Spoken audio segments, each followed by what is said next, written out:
Alright guys, so some of you asked some questions about what happens if you downshift too far with the CanShift.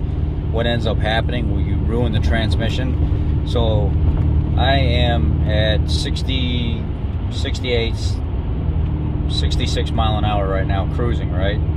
You would think it would be disastrous if I turn this thing on, double click, it's on right now, I'm in control. Two numbers popped up, 4 and 4. And then if I actually downshift to third, I'm in third, RPMs come up. What happens if I downshift to second at this speed? You would think I would destroy the trans, right? Watch what happens. It won't let me. It won't let me hurt the transmission. It won't let me make a mistake. It pops it back up into fourth because it knows the way it's programmed, that's not gonna work and you're gonna ruin the trans by doing that. So, I wanna show you something else as well while we're here. I'm gonna slow down enough. Say you're doing a roll race or something on the highway, and you could downshift into a gear and you could hold it there. What if I told you you can actually make this CanShift almost act like you have a stall converter in a rolling buffered speed? What I can do is if the CanShift is on right now, I can click it down into third. Say somebody wanted to do a 40 roll. I downshift to third. What if I went even slower? We're gonna get into a 40 roll here. We're gonna act like we're doing a 40 roll.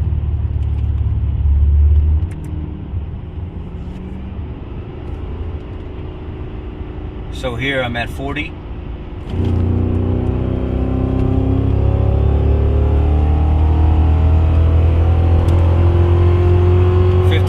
RPM.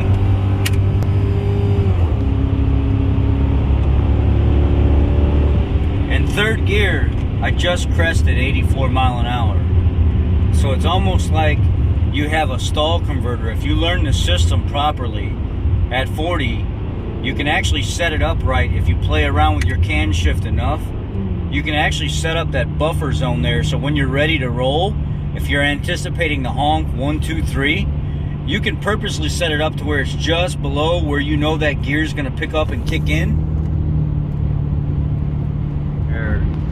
You learn the CanShift enough to where you can almost create like this rolling stall, to where it's not going to hit the transmission hard and launch you, but it's going to hit it pretty hard. It's got a buffer zone. The CanShift can almost act like a rolling stall converter, and it'll roll into the gear kind of hard, but it's like it's almost like you got a little bit of boost, like you got a small turbo on the vehicle, because once the RPM kicks up that 400 or 500 RPM, just below what that gear likes to engage in, it hits hard on that last honk if you time it correctly, and the car almost lunges forward quite a bit faster than letting the vehicle do it by itself.